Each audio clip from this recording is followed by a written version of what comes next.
We decided to work on leadership for a few reasons. Number one, having an organisation as old as Ingham's, over 100 years old, we found that there was quite strongly entrenched ways of working, behaviours that stifled the organisation from achieving its best results. That really didn't allow Ingham's to deliver the best results for our customers and for our shareholders.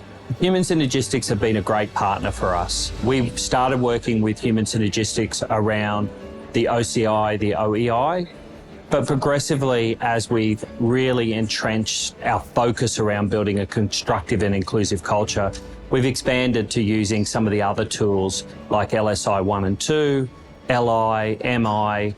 Even today, we're still looking at whether we might even move with the customer service tool. So we find Human Synergistics to be great partners. They provide great advice, but we really determine the direction we want to head in line with our business strategy. We need to focus on the underlying culture. We've mainly worked with DB. And certainly for me, I know members of my team have worked with other team members, and we find DB a great partner.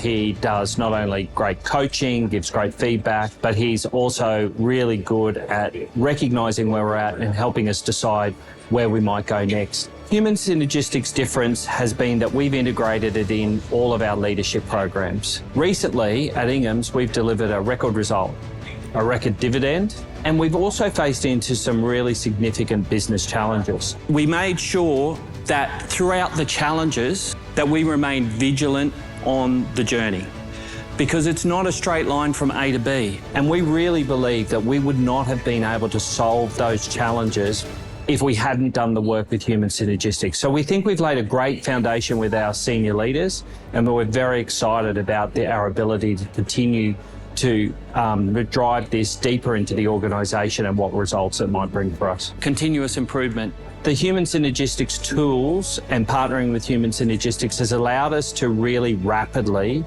address the culture.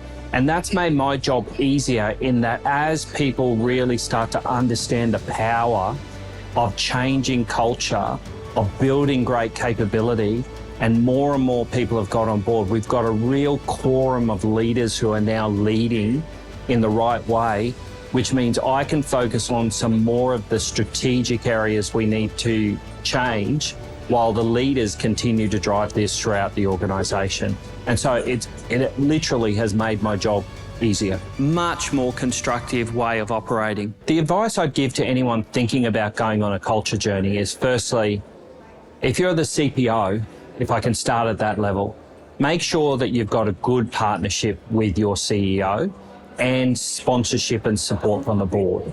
And work very hard to get that before you embark on the journey. You need those people in your corner to help you push through until the results start to show. From a team perspective, or a HR team perspective, make sure you get some accreditation in-house in the tools to use. Thirdly, make sure you're very clear with your leadership team and you get clear about your purpose, your ambition, the kind of behaviours you need, and your values. When you've got that clarity about the why, coupled with good leadership, you've got a really strong chance of driving sustainable culture change. These are fantastic results. We have a multicultural workforce of over 20 different cultures, 11 different languages spoken at 5 sites or more. So we're thinking all the time about ways to include, whether that's conversion into languages, whether that's conversion of video, communication tools that people can auto-convert. We're always thinking about ways to make sure that our people can do that for themselves, but also with our leaders to help them understand the many different cultures we have and some of the aspects of that culture that are coming into the workforce. This has helped our leaders have more empathy and lean in to be more inclusive in the way they do include people or recognise significant cultural events within their workplace. And I think all those things are leaning towards us being a more inclusive workplace. We're seeing the results for that. Probably the biggest single key initiative that we undertook was a comprehensive focus on our leadership development. Our early results showed that the experience people had with leadership varied greatly.